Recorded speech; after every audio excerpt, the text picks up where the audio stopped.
Hello friends, दसिस classes में आप सभी का स्वागत है। और आज हम लोग झारखंड का इतिहास करने वाले हैं। और झारखंड के इतिहास में हम दिल्ली सल्तनत के समय झारखंड का क्या स्थिति था हमें उसे देखने वाले हैं। ठीक है, यानी द कंडीशन ड्यूरिंग दिल्ली सल्तनत पीरियड। ठीक है, तो वो देखेंगे और देखते हैं कि उस काल में झारखंड में क्या क्या हुआ था। इससे पहले हमने प्राचीन काल में झारखंड में क्या क्या हुआ था वो देख लिया था, लेकिन क्षेत्रीय वंश बचे हुए हैं। तो क्षेत्रीय वंश को मैं जो मुगल काल ख़त्म करके पूरे टोटल क्षेत्रीय वंश को एक साथ ले लूँगा, तो थोड़ा क्रोनोलॉजी भी ठीक से बनेगा और थोड़ा समझ में भी आएगा कि झारखंड के क्षेत्रीय वंश कैसे कैसे काम कर रहे थे। ठीक है, तो अभी देखते हैं कि दिल्ली सल्तनत काल में झारखंड का क्या स्थिति था। ठीक है, उससे पहले एक और चीज़ बताना चाहता हूँ कि अभी मेरे एक सप्ताह का गैप हुआ था। तो गैप इसलिए हुआ था क्योंकि मेरे गले में थोड़ा इन्फेक्शन हो गया था, तो उस कारण से मुझे थोड़ा दिक्कत हो रहा था। तो इसलिए अभी वो ठीक है, तो अभी से रेगुलर क्लासेस चलेंगे। ठीक है तो अब देखते हैं कि दिल्ली सल्तनत काल में झारखंड का क्या स्थिति था। तो दिल्ली सल्तनत काल में हम कुछ कुछ वंश देखते हैं और कुछ वंशों में कुछ कुछ शासक आते हैं। ठीक है, तो किस किस शासक ने झारखंड पे क्या प्रभाव डाला तो वो देखते हैं। तो जैसे कि आपका एक पहले आ जाता है आपका स्लेव डायनेसिटी। ठीक है, तो स्लेव डायनेसिटी में से तो हमारा कोई नहीं आता है। ठीक है, या जो गुलाम वंश कहिए या स्लेव डायनेसिटी कहिए या टर्किश तुर्क पहले तुर्क वंश का लीजिए, तो उसमें से कोई नहीं आता है। लेकिन इनका एक जनरल था या एक सूबेदार था। तो सूबेदार का एक सेनापति था बेसिकली, तो वो आता है और वो था बख्तियार खिलजी। तो ये है आपका बख्तियार खिलजी। तो सिर्फ स्लेव डायनेसिटी के समय में बख्तियार खिलजी आता है। इस समय में दो प्रमुख राजा थे या सुल्तान थे, एक था आपका इल्तुतमिश, दूसरे थे बलबन, और दोनों में से कोई नहीं आता है झारखंड। क्या इनका प्रॉपर कुछ मतलब इफेक्ट झारखंड पर नहीं पड़ता है। ठीक है, इसके बाद आता है आपका खिलजी डायनेसिटी। तो खिलजी का समय आपका सिर्फ अलाउद्दीन खिलजी का असर पड़ता है यहाँ पर। ठीक है, इसके बाद आता है आपका तुगलक डायनेसिटी। तो तुगलक वंश में आपका दो राजा आता का प्रभाव पड़ता है, एक है आपका मोहम्मद बिन तुगलक और एक है आपका Firoz Shah Tughlaq, MBT and FST। ठीक है, मोहम्मद बिन तुगलक और फिरोज शाह तुगलक दोनों झारखंड पे अपना कुछ कुछ असर छोड़ते हैं। क्या छोड़ते हैं वो देखेंगे। ठीक है, और फिर इसके बाद तुगलक वंश के बाद आता है आपका सैयद वंश, सैयद डायनेसिटी। फिर है आपका लोधी डायनेसिटी या लोधी वंश। तो इन दोनों वंशों के समय में भी झारखंड में इन सुल्तानों ने कोई असर नहीं छोड़ा था, मतलब ये कोई इंटरफेयर नहीं किए थे। तो मतलब मूलतः आपको किसको किसको जानना है, तो एक बख्तियार खिलजी ने क्या किया था, एक अलाउद्दीन खिलजी ने क्या किया था, एक मोहम्मद बिन तुगलक और एक फिरोज शाह तुगलक, ये चार हैं। तो सुल्तान में तो सिर्फ ये तीन हो गए और बख्तियार खिलजी तो सिर्फ एक सेनापति था। ठीक है, और इसमें भी थोड़ा सा विवाद है। इन जनरल ज़्यादातर जगह आपको यही मिलेगा कि बख्तियार खिलजी आपका अलाउद्दीन मतलब क्या कहते हैं कि कुतुबुद्दीन ऐबक का आपका सेनापति था, लेकिन कुतुबुद्दीन ऐबक का सेनापति नहीं था वो। ठीक है, इसे आप थोड़ा सर्च भी कर सकते हैं, आप विकिपीडिया जाइएगा और सर्च कीजिएगा बख्तियार खिलजी के नाम से, तो आपको वहाँ इन्फॉर्मेशन मिल जाएगा कि वो अवध का जो सूबेदार था उसका सेनापति था वो। ठीक है, बख्तियार खिलजी कुतुबुद्दीन ऐबक के सेना में शामिल होना चाहता था, लेकिन वो हो नहीं पाया था, उसको लिया नहीं गया था, या जो कोई प्रॉपर पोस्ट नहीं दिया जा रहा था तो उसमें शामिल नहीं होता है। ठीक है, वो बदायूं का सूबेदार था। बदायूं मतलब यूपी से ऊपर में थोड़ा सा इलाका में पड़ता है। तो बदायूं का सूबेदार का वो सेना में शामिल होता है। फिर उसी बदायूं के सूबेदार को आपका अवध का सूबेदार बनाया जाता है, और ये अवध का जो सूबेदार था इसी का सेनापति था आपका बख्तियार खिलजी। ठीक है, और ये आपका बिहार बंगाल के साइड में अटैक करता है और ये झारखंड से होके ये गुजरता है। तो कैसे क्या असर पड़ता है तो वो उसके काल में देखेंगे। ठीक है, थोड़ा सा कंट्रोवर्सी है, और कोई चेक करना चाहते हैं तो आराम से विकिपीडिया में चेक कर सकते हैं, उसमें डिटेल में ये चीज़ दिया हुआ है बख्तियार खिलजी के बारे में। ठीक है, तो भाई एक एक करके देखते हैं कि कैसे कैसे क्या क्या हुआ। इसके अलावा एक चीज़ और है कि ये तो हो गया फिरोज शाह तुगलक तक। उसके बाद में हमें एक चीज़ और देखना है कि तुगलक काल में ही आपका हापा मुनि मंदिर का निर्माण हुआ था।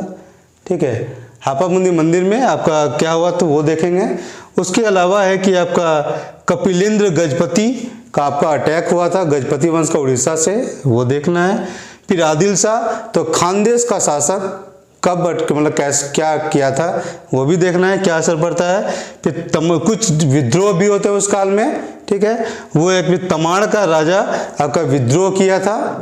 ठीक है, दूसरा के ऊपर रक्सेल लोग, रक्सेल जो पलामू के इलाका में शासन कर रहे थे, रक्सेल लोग भी झारखंड पे अटैक करते हैं।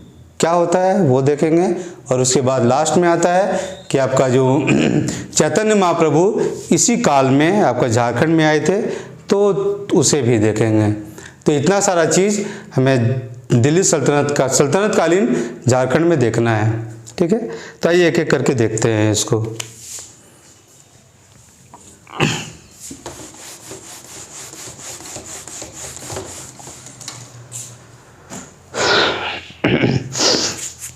तो सबसे पहले आता है कि आपका बख्तियार खिलजी है, तो बख्तियार खिलजी आपका अटैक करता है।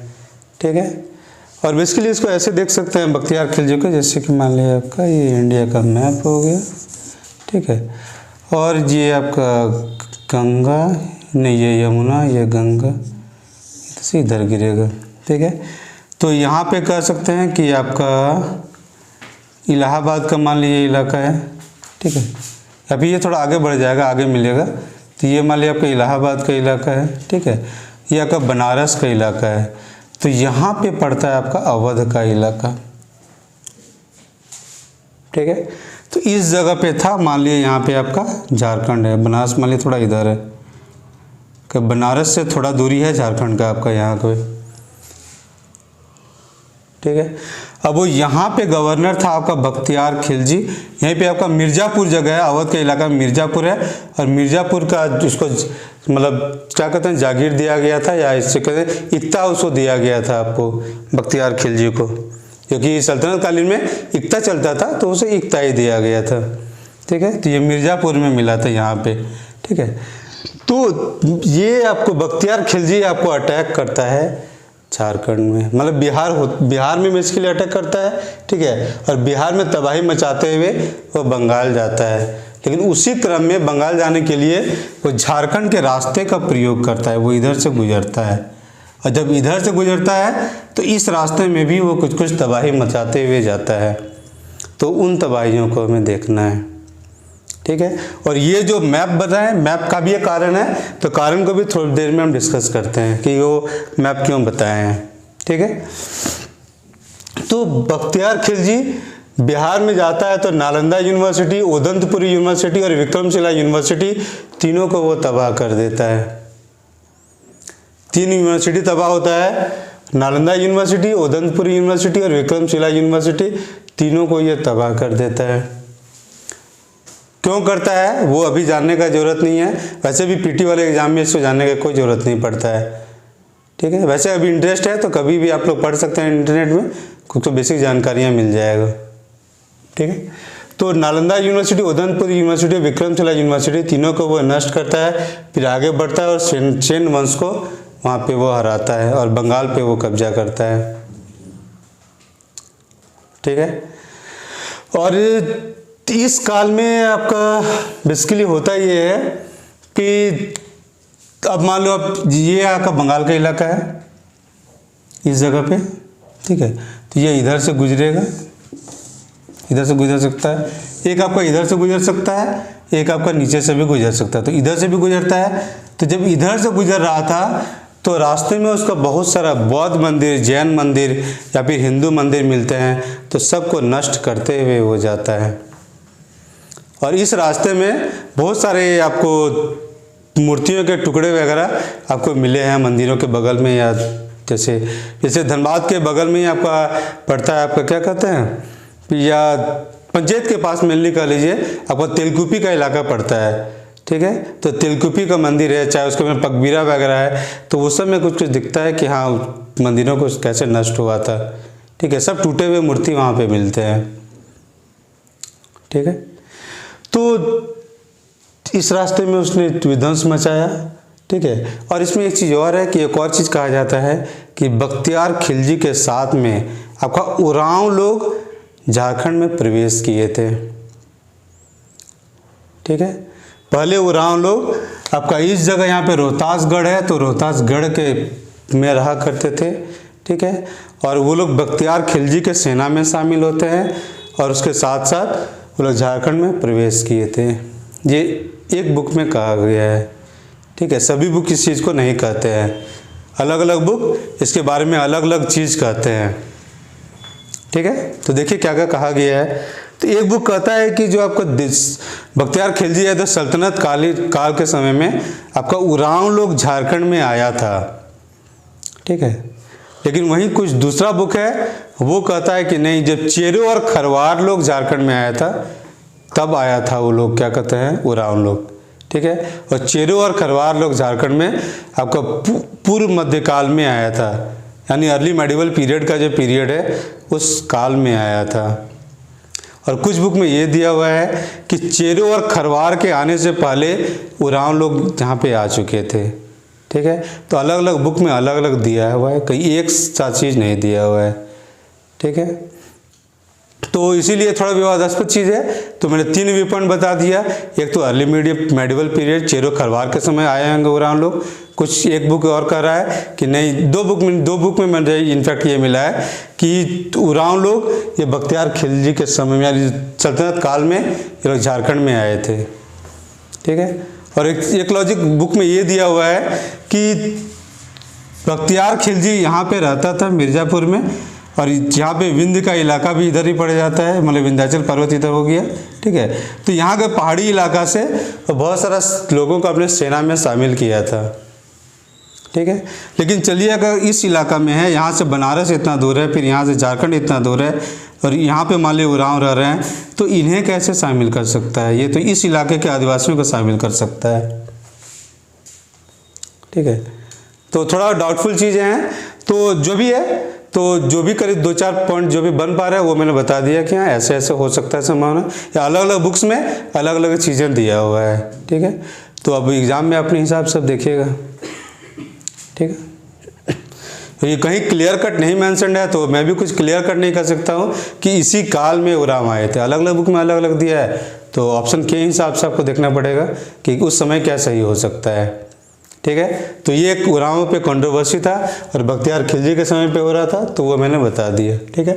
और बख्तियार खिलजी जाता है बंगाल में, सेन वंश को वहाँ पे नष्ट करता है वहाँ पे, ठीक है। और उसके बाद फिर वहाँ पे क्या कहते हैं कि मुस्लिम लोग काफ़ी लोग शासन करना स्टार्ट कर देता है। उसके बाद आता है आपका अलाउद्दीन खिलजी का काल, मतलब खिलजी वंश आता है। इसके बाद पूरा गुलाम वंश पार हो जाएगा, ठीक है। वो लोग कोई अटैक नहीं होगा, और कुछ हद तक वो लोग मतलब बिहार से होके गुजर के, मतलब गुलाम वंश के समय इल्तुतमिश वगैरह गुजर के लोग बंगाल पर अटैक जरूर किया है, ठीक है। लेकिन वो लोग झारखंड में कोई असर नहीं डालता है। लेकिन इस अटैक का फलस्वरूप होता ये है कि यहाँ का बहुत सारा आदमी लोग भागकर झारखंड आ जाते हैं। शासक लोग होगा या कोई दूसरा लोग जमींदार टाइप का कुछ होगा या कुछ और आम आदमी भी हो सकते हैं, सभी लोग भाग के यहाँ पे इनके डर से झारखंड आ जाते हैं। और दिल्ली सल्तनत काल में एक समय ऑब्जर्व किया गया है कि बहुत सारे नवीन लोग, नए लोग आपके झारखंड में प्रवेश करते हैं और यहाँ पर सेटल होते हैं, ठीक है। चलिए उसके बाद है आपका, ये तो बख्तियार खिलजी के टाइम पे ही हो रहा है या उसके टोटल पीरियड पे ही क्या ये कहानी हो गया। उसके बाद है खिलजी वंश के समय में आपका अलाउद्दीन खिलजी का असर पड़ता है आपके झारखंड में। और अलाउद्दीन खिलजी आपका नागवंशी शासक से आपका कर वसूल करता है। अलाउद्दीन खिलजी का एक जनरल था आपका छज्जू मलिक। तो छज्जू मलिक आता है और नागवंशी राजा से आपका कर वसूल करता है, ठीक है। तो अलाउद्दीन खिलजी किसको भेजा था? तो छज्जू मलिक को। तो अलाउद्दीन खिलजी का कर सकते हैं तो या सीएम कर लीजिए, तो छज्जू मलिक इससे बन जाता है सीएम। ठीक है, तो अलाउद्दीन खिलजी सीएम था या कुछ जो भी आप चाहें तो आप बना सकते हैं इससे। ठीक है, तो इसके नीचे देखिए यहाँ पे मलिक बया है।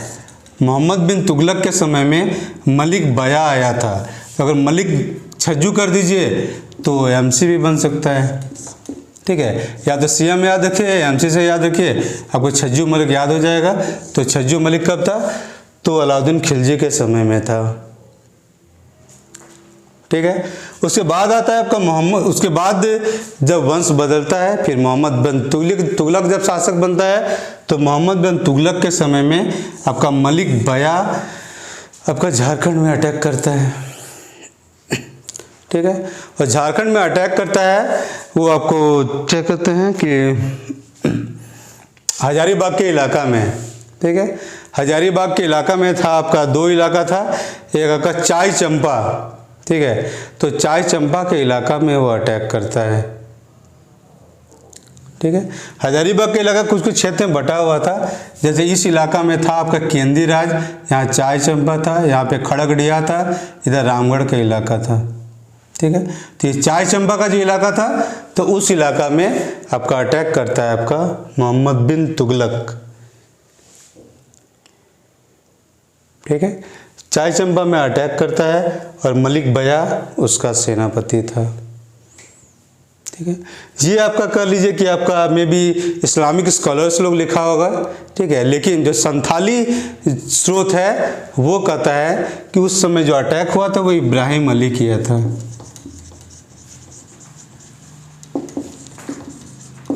ये संथाली स्रोत से मिलता है।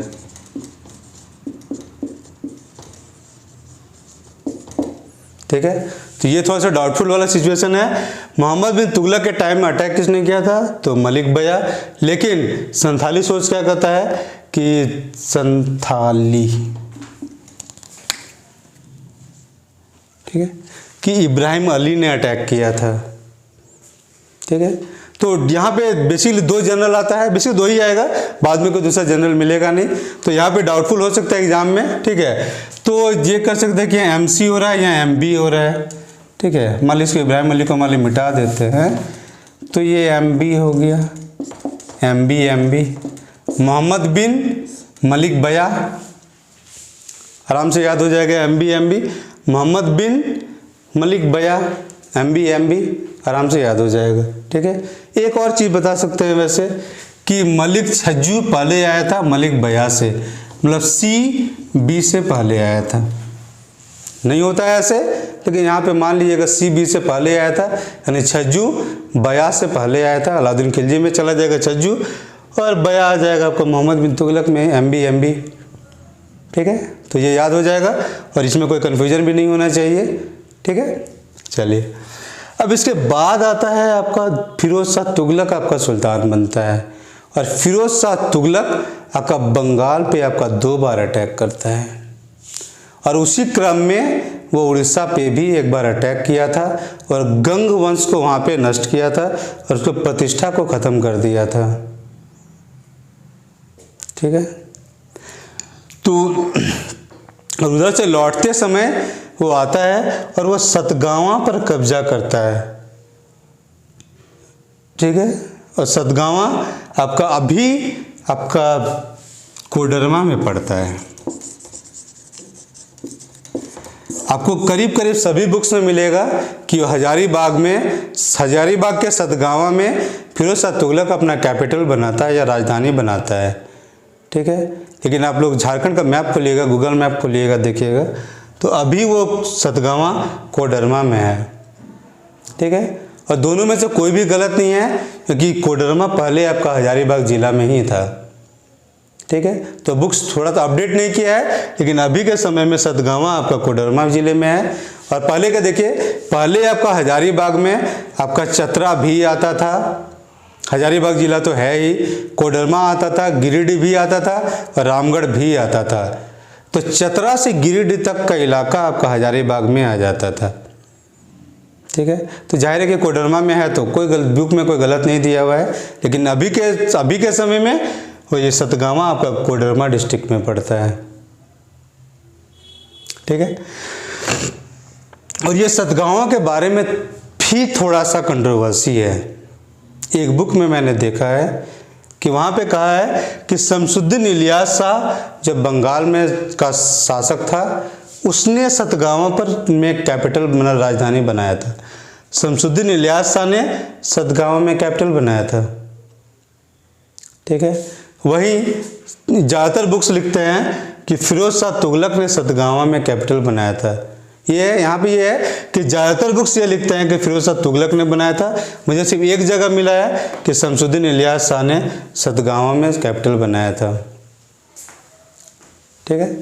और फिर जब मैंने गूगल किया उसे तो यहाँ पे मिलता है कि शमसुद्दीन इलियास शाह ने सप्तग्राम में कैपिटल बनाया था। सप्तग्राम ये आपका हुगली डिस्ट्रिक्ट में पड़ता है, ठीक है। तो बंगाल में भी पड़ता है सप्तग्राम। तो मे भी नाम का कन्फ्यूजन होगा, तो किसी बुक में आ गया है कि शमसुद्दीन इलियास शाह ने सतगावा में बनाया था। नाम का कन्फ्यूजन हो ही सकता है। सप्तग्राम सातगांव ये भी हो रहा है, सतगावा सातगांव टाइप का ये भी चीज़ है, तो थोड़ा कन्फ्यूजन यहाँ पे हो सकता है, ठीक है। लेकिन जो ज़्यादातर बुक में मिलता है वो फिरोज शाह तुगलक ही मिलता है, तो बेसिकली आप इसे ही मान सकते हैं। और कहीं ये मिल जाए तो आप छोड़ सकते हैं, क्योंकि बेसिक चीज़ मैंने बता दिया। और अगर थोड़ा सा भी डाउट है तो शमसुद्दीन इलियास शाह आप टाइम कीजिएगा गूगल में, तो आपको मिल जाएगा कि सतगावा का सप्तग्राम का शासक आपका ये था, और वहीं पर उसने कैपिटल बनाया था, ठीक है। थोड़ा सा गूगल करना है आपको, ये तो खुद भी पता चल जाएगा, ठीक है। तो चलिए अब इसके आगे देखते हैं। तो ये जो सल्तनत काल या जो तुगलक काल चल रहा था, तो तुगलक काल के समय में ही आपका हापा मुनि मंदिर का भी निर्माण होता है, ठीक है।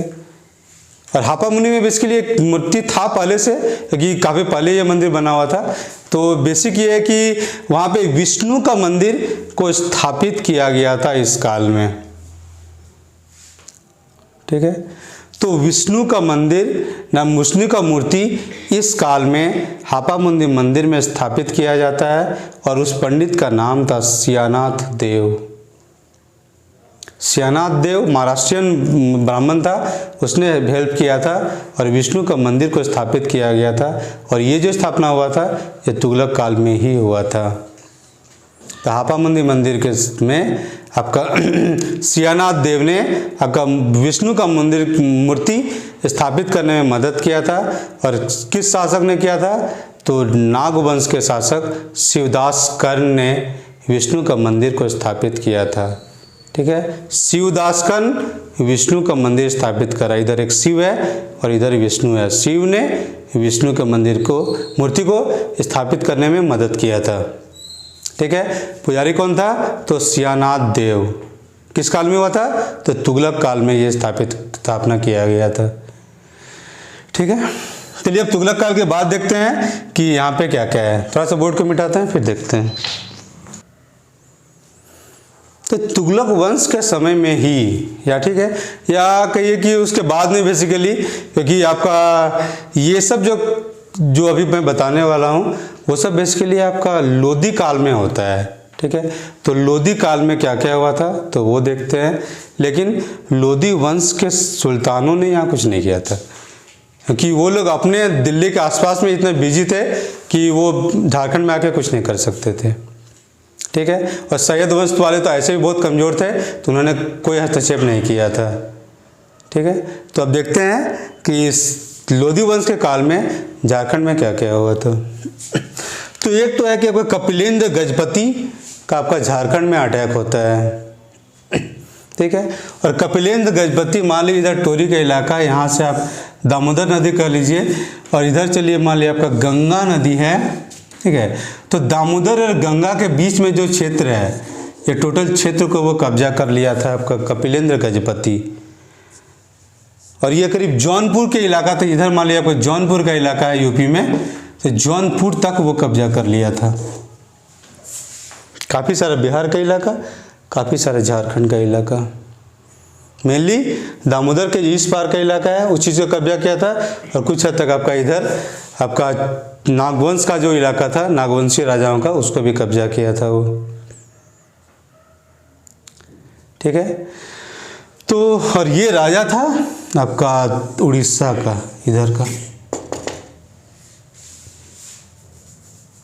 ये बहुत पावरफुल राजा था। और फिरोज शाह तुगलक जब आपका बंगाल पे अटैक किया था तो उसने उड़ीसा पे भी अटैक किया था, और यहाँ का राजा गंग वंश का शासक वहाँ कर रहा था, उसको बहुत कमज़ोर कर देता है। और इसी गंग वंश का एक मंत्री था आपका कपिलेंद्र गजपति। और कपिलेंद्र गजपति जब वो उसका प्रतिष्ठा धूमिल हो गया था गंग वंश का, तो वो गंग वंश को ख़त्म करके अपने वंश का स्थापना करता है, और उस वंश का नाम होता है आपका गजपति वंश। ठीक है। कुछ बुक्स में आपको मिलेगा गजपति डायनेसिटी या गजपति वंश, या कुछ जगह मिलेगा आपका सूर्य वंश।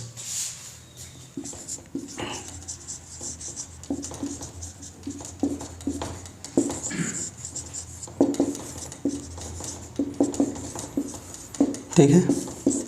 आपको दोनों नाम मिलेगा तो दोनों को याद रखिएगा। ठीक है। गजपति वंश है, गजपति कपिलेंद्र गजपति आराम से हो जाएगा। बाकी सूर्य वंश के नाम से ये वंश प्रसिद्ध हुआ था। ठीक है। तो सूर्य वंश, चंद्र वंश वगैरह जनरल हिंदू हिस्ट्री के हिसाब से हम लोग देखते ही रहते हैं, तो ये थोड़ा सा इंपॉर्टेंट टाइप का हो जाता है कि सूर्य वंश के नाम से कौन सा वंश प्रसिद्ध हुआ था, तो ये गजपति वंश या सूर्य वंश। उसका राजा कौन था सबसे पावरफुल, तो कपिलेंद्र गजपति आपका इसका राजा था, सबसे पावरफुल राजा। ये इतना पावरफुल था कि इसने दक्षिण में आपका मद्रास के तिरुचिरापल्ली, यहाँ है मान लीजिए उड़ीसा, तो यहाँ से मद्रास के तिरुचिरापल्ली तक आपको इसने कंट्रोल में लिया था, मतलब भारत के किनारे किनारे। और इधर देखिए तो बंगाल होते हुए आपका जौनपुर तक कब्जा किया था। तो ये कितने बड़े इलाका में इसने कब्जा किया था कपिलेंद्र गजपति। क्योंकि बहुत बड़ा इलाका है तो मान सकते हैं कि इम्पोर्टेंट रूलर तो था ही, और था तो इसको याद रख लीजिएगा। ठीक है। कपिलेंद्र गजपति किधर, तो दामोदर और गंगा के बीच का जो इलाका था, मुख्यतः इस इलाके को कब्जा किया था। इसमें हजारीबाग का इलाका, पूरा इलाका मतलब पुराना हजारीबाग कह लीजिए, तो यहाँ आपका चतरा से लेके आपका गिरिडीह का टोटल इलाका आ गया, और टोटल संथाल परगना का इलाका आ जाता है इसमें। ठीक है। और कुछ बुक में गलती से दे दिया है कि संथाल परगना और हजारीबाग को छोड़कर, तो ये छोड़कर नहीं है बल्कि वही इलाका था जिस पे मेनली उसने कब्जा किया था। संथाल परगना और पुराना हजारीबाग का टोटल इलाका को ले लीजिए, इस इलाका से होते हुए उसने कब्जा किया था आपको जौनपुर तक का इलाका। जौनपुर से इधर का जो इलाका था उसने कपिलेंद्र गजपति ने कब्जा किया था। ठीक है। चलिए अब आते हैं आपका आदिल शाह द्वितीय। तो आदिल शाह द्वितीय आपका ये महाराष्ट्र का इलाका में रहता था। ज़्यादातर ये महाराष्ट्र का इलाका है, थोड़ा सा ये आपका मध्य प्रदेश का इलाका है, और इस इलाका को कहा जाता है आपका खानदेश। खानदेश मुख्यतः आपका जो बहमनी साम्राज्य था, बहमनी साम्राज्य से ये अलग हुआ था। ठीक है। तो यहाँ पे शासन चलता था आपका फारूकी वंश का।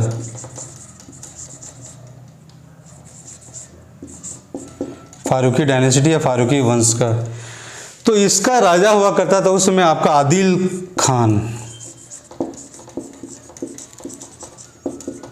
सेकंड। इस वंश में आपका आदिल खान आपका 3 मिल जाएंगे, आदिकाल फर्स्ट, आदिकाल सेकंड, आदिकाल थर्ड। ठीक है। अलग अलग टाइम पे तीनों आते हैं। ये जो क्या कहते हैं का लोधी डायनेस्टी या लोधी वंश के समय में आपका आदिल खान द्वितीय यहाँ पे शासन कर रहा था, और ये आपका झारखंड पे अटैक करता है। यहाँ से ज़्यादा दूर नहीं पड़ता है, यहाँ पे थोड़ा एमपी पार कीजिए, छत्तीसगढ़, सीधे आप झारखंड पे पहुँच जाते हैं। तो झारखंड में GSC अपना सेना भेजा था। कितना सफलता मिला था, नहीं मिला था, बहुत कुछ ज़्यादा मेंशन किया हुआ नहीं मिलता है। ठीक है। लेकिन इसने अपने आप को झारखंडी सुल्तान कहा था। तो आदिल खान द्वितीय झारखंडी सुल्तान।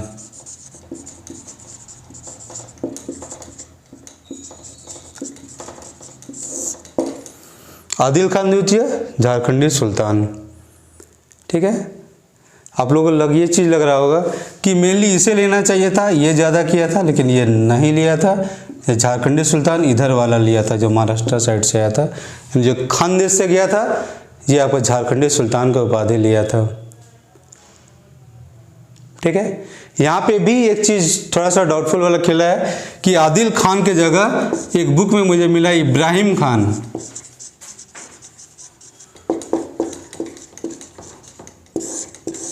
आदिल खान के जगह मुझे इब्राहिम खान मिला, लेकिन मतलब गूगल में या विकिपीडिया में मैंने पूरे फारूकी वंश के सभी राजाओं का नाम देख लिया, मुझे कहीं भी मुझे इब्राहिम खान नाम का कोई राजा नहीं मिला।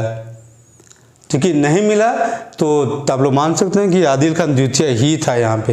ये आदिल खान द्वितीय मिलता है और इसी काल में मिलता है कि जब वहाँ पे लोधी वंश शासन कर रहा था, उसी समय आदिल खान द्वितीय आपका खानदेश में शासन कर रहा था, और ये नहीं मिलता है। ठीक है, तो आप लोग मान सकते हैं कि यही था और ये नहीं था, इब्राहिम खान नहीं था बल्कि आदिल खान द्वितीय था वहाँ पे। ठीक है, तो झारखंड के हिस्ट्री में कुछ कुछ डाउटफुल चीज़ मिलते रहता है, तो मुझे जहाँ भी कुछ मिलेगा तो मैं इसी तरह से बताता रहूँगा। आपको जितना सुधारना है आप साथ साथ सुधार लीजिएगा। ठीक है, अब इसके आगे बढ़ते हैं। इसके बाद आपका मतलब लोधी काल में ही आपका कुछ एक तो नागवंश से आपका रक्सेलों का लड़ाई होता है। ठीक है, और दूसरा एक चीज़ और इम्पॉर्टेंट चीज़ हुआ था कि तमाण के राजा ने इस समय नागवंश के राजा को मतलब क्या कहते हैं गिरफ्तार कर लिया था और अपने कब्जे में ले लिया था उसे। ठीक है, तो थोड़ा सा मैप में देख लेते हैं, फिर देखते हैं कि क्या सिचुएशन है इसका। तो इसको ऐसे कर सकते हैं कि मान लीजिए ये आपका रांची है। ठीक है, तो इधर अगर जमशेदपुर के साइड जाइएगा तो आपको इस इलाका में मिल जाएगा आपका तमाड़। ठीक है, और ये गवर्नर हाउस से थोड़ा इधर निकल कर इटकी रोड में जाइएगा तो ये आपको इस इलाका में मतलब यहाँ पे बेड़ो है, बेड़ो। ठीक है, इससे आगे बढ़िएगा तो इस इलाका में मिलेगा आपको दोईसा। ठीक है, और यहीं पे था आपका नवरत्नगढ़।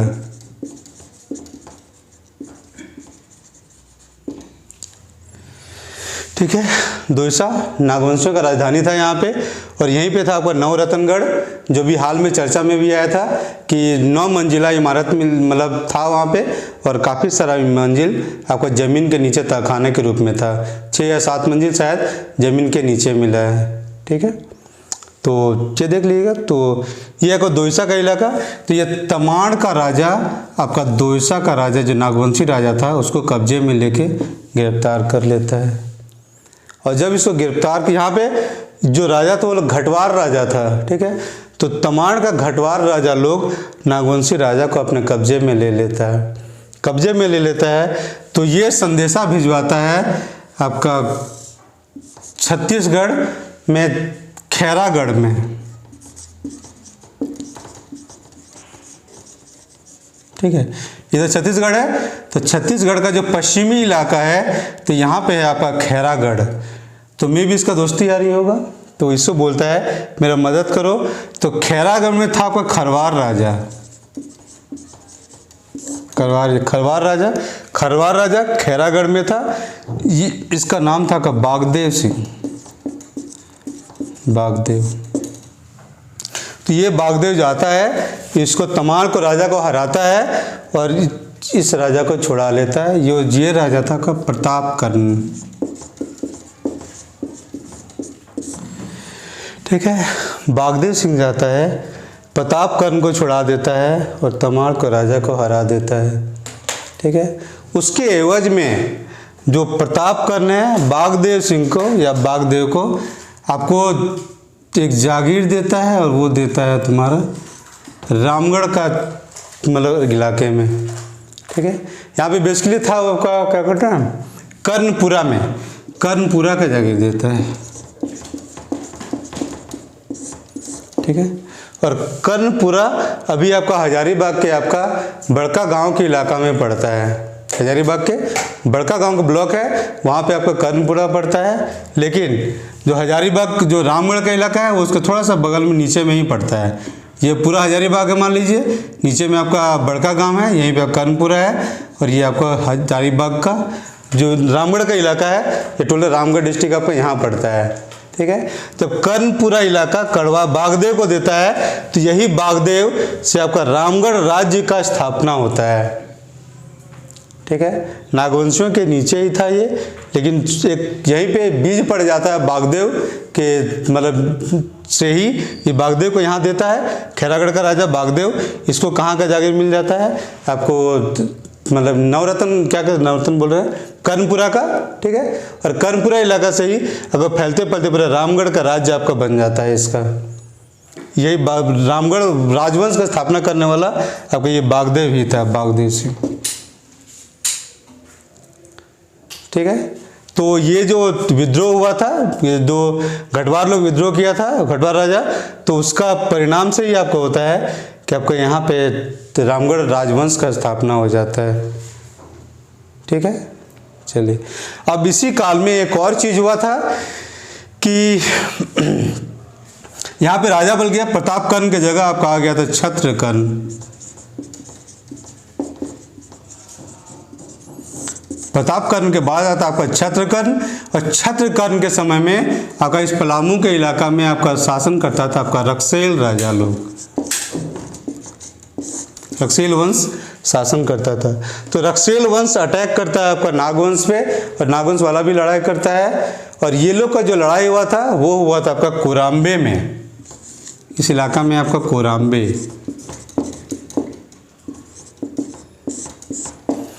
ठीक है। बुक्स में मिलता है कि कोराम्बे गुमला में है, लेकिन मैंने बस गूगल किया, बस गूगल मैप में देखा तो कोराम्बे मुझे 4 जगह मिला। एक कोराम्बे मुझे रांची में मिला, एक मुझे रामगढ़ में मिला, एक चतरा में मिला और एक लोहरदगा में मिला। देखिए, रांची, चतरा, फिर रामगढ़ और एक लोहरदगा। गुमला में नहीं मिला, ठीक है। तो कोराम्बे आपको ये 4 जगह मिल जाता है गूगल मैप में, देखिएगा तो। एक गुमला में, मतलब मुझे तो नहीं मिला, आपको लोग खोज के देख सकते हैं, ठीक है। ऐसे बुक में दिया है गुमला के कोराम्बे में, ये गुमला में नहीं था, मिला है मुझे। और जो मुझे जो लगता है वो आपका लोहरदगा में जो कोराम्बे है, ये वही कोराम्बे हो सकता है जिसको आपको हल्दी घाटी, झारखंड का हल्दी घाटी भी कहा जाता है।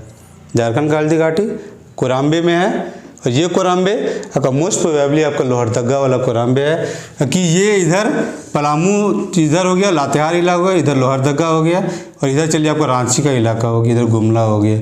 तो कि ये बीच बीच में पड़ता है, तो मोस्ट प्रोबेबली आपका ये लोहरदगा का जो कोराम्बे है यही आपका होगा आपका हल्दी घाटी। और यहीं पे रक्सेल वंश और नागवंश दोनों का लड़ाई हुआ था, और इसीलिए उसको, क्योंकि भयंकर लड़ाई था, इसीलिए उसको झारखंड का हल्दी घाटी भी कहा जाता है, ठीक है। लेकिन ऐसे मैप में देखिएगा तो आपको 4 जगह कोराम्बे मिल जाएगा, रांची में मिल जाएगा, चतरा में मिल जाएगा, रामगढ़ में मिल जाएगा, और लोहरदगा में भी आपको मिल जाएगा कोराम्बे, ठीक है। क्योंकि डाउटफुल हो सकता है मैप पे कभी भी देखिएगा तो वो मैंने क्लियर कर दिया कि मोस्ट प्रोबेबली मेरे हिसाब से जो लोहरदगा का कोराम्बे है वही आपका है जो इस लड़ाई से संबंधित है, ठीक है। अब इसके बाद आते हैं कि इसी काल में या जो लोधी काल में ही आपका चैतन्य, मतलब जो 16th सेंचुरी जहाँ से 16वीं शताब्दी स्टार्ट होता है, इस समय में आपका चैतन्य महाप्रभु आपका उड़ीसा के जगन्नाथ, कहाँ गया, ये उड़ीसा के जगन्नाथपुरी से आपका मथुरा जा रहे थे इधर, ठीक है। ये आपका इनका जगन्नाथपुरी से मथुरा का यात्रा था, और इस दौरान वो झारखंड के 2 जगह पे रुकते हैं, ठीक है। एक है आपका ये जो पंच परगना का जो जगह है, इस जगह पे रुकते हैं, और दूसरा है कि आपका इधर क्या कहते हैं कि कोराम्बे में रुकते हैं,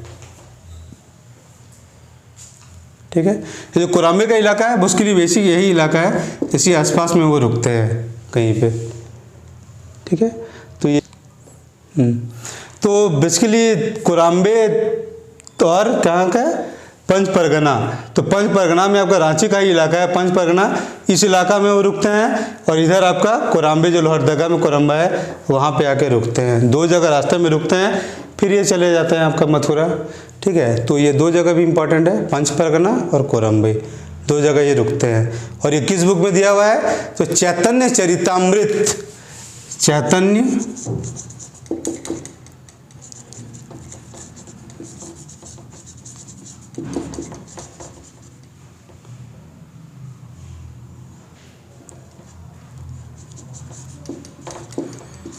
चैतन्य चरितामृत, मोस्ट वाली स्पेलिंग यही होना चाहिए, ठीक है।